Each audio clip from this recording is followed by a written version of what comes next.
Mouse Guard, Fall 1152. Story by David Peterson.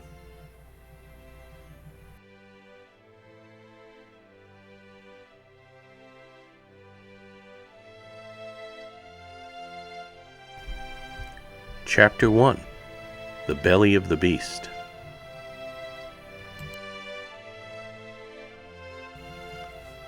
The mice struggle to live safely and prosper among all of the world's harsh conditions and predators. Thus, the Mouse Guard was formed. After persevering against a weasel warlord in the Winter War of 1149, the territories are no longer as troubled. True, the day-to-day dangers exist, but no longer are the Guard soldiers. Instead, they are escorts, pathfinders, weather watchers, scouts, and bodyguards for the mice who live among the territories. Many skills are necessary for the Guard to keep the borders safe.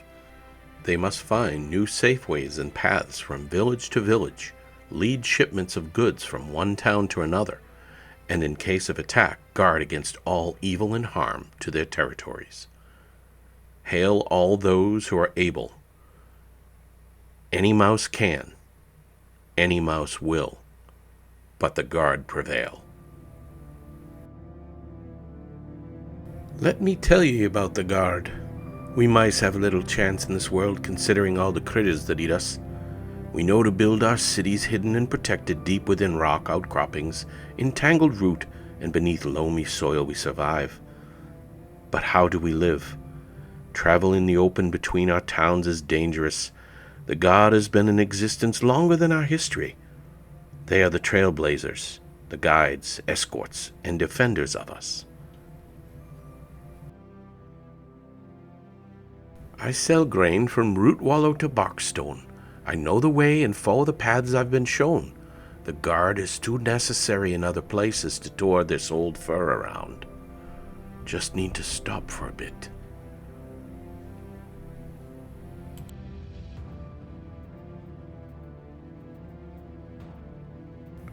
Exhausted, our weary traveler drifts off for a nap against a large, welcoming tree.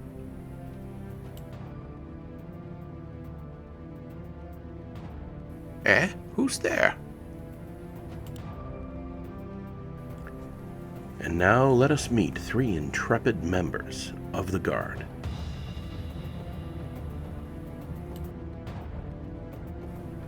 Liam. Gwendolyn said you would brief us once we're on the trail, Kenzie. So tell us, why have three of the Guard's finest been dispatched? Kenzie. A mouse peddling grain took the path from root wallow to barkstone alone. We need to find this missing grain mouse. Seems he never arrived at his destination. Saxon. We won't at this rate. Still quite a way to Barkstone and no sign of the lost fool yet.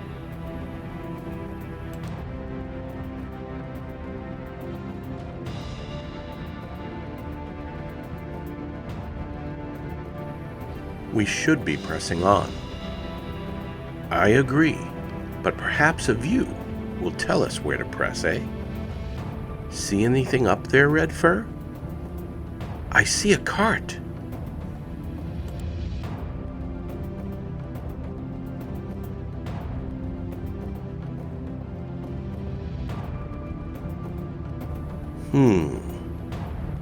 The grain is still here, but no merchant.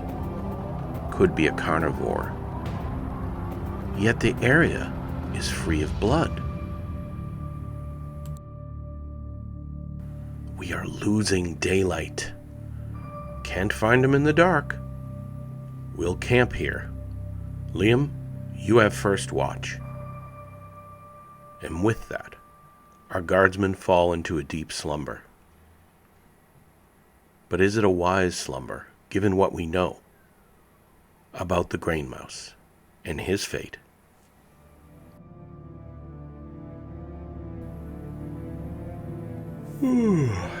Saxon?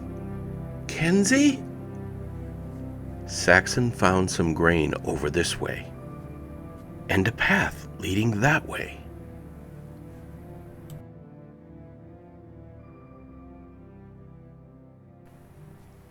There are moments when words aren't required. Something you see, you look, you just know. This can't be good.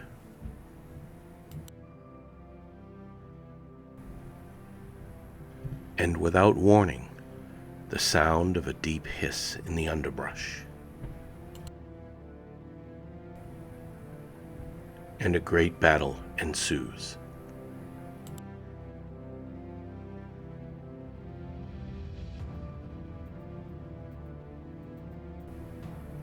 Ha!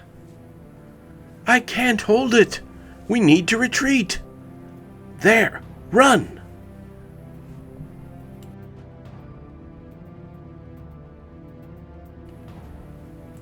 The attacker pursues as the guard tries to find shelter in the base of a hollowed-out tree.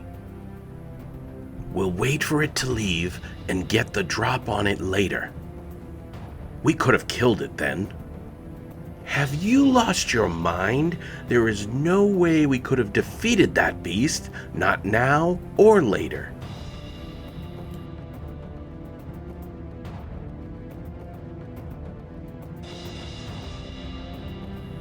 You forget. In Lockhaven, there is a saying carved into the wall. It matters not what you fight, but what you fight for. Is it still there, Sax? No sign of it anymore. Aye, and we have a grain merchant to find.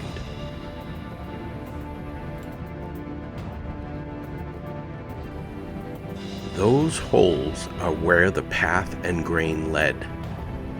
The missing mouse? No. Offspring.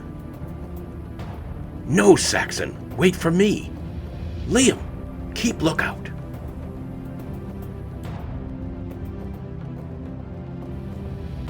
Knowing what they must do, they attack with ferocity and resolve.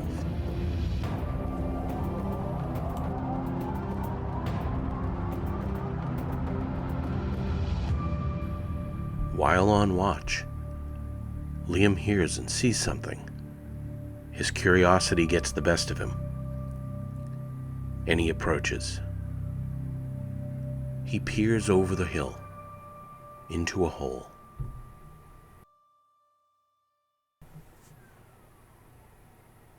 The nemesis revealed, a giant in all respects. But Liam is not afraid. For he is duty-bound.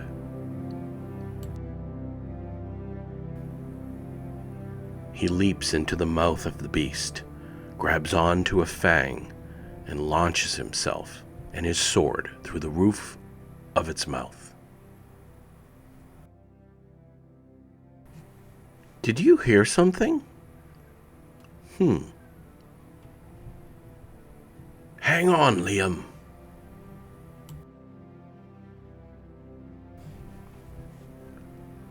We turn around and you're inside a snake? We found our missing merchant. Did Rand ever kill a snake? No, but he has saved your life more than once.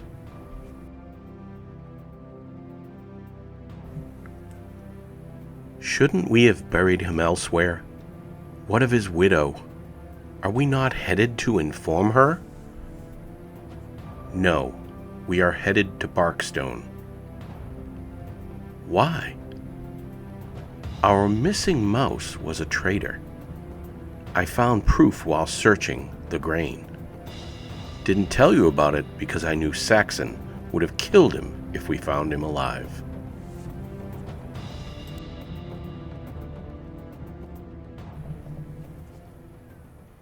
And I want to find out who he was giving our secrets to.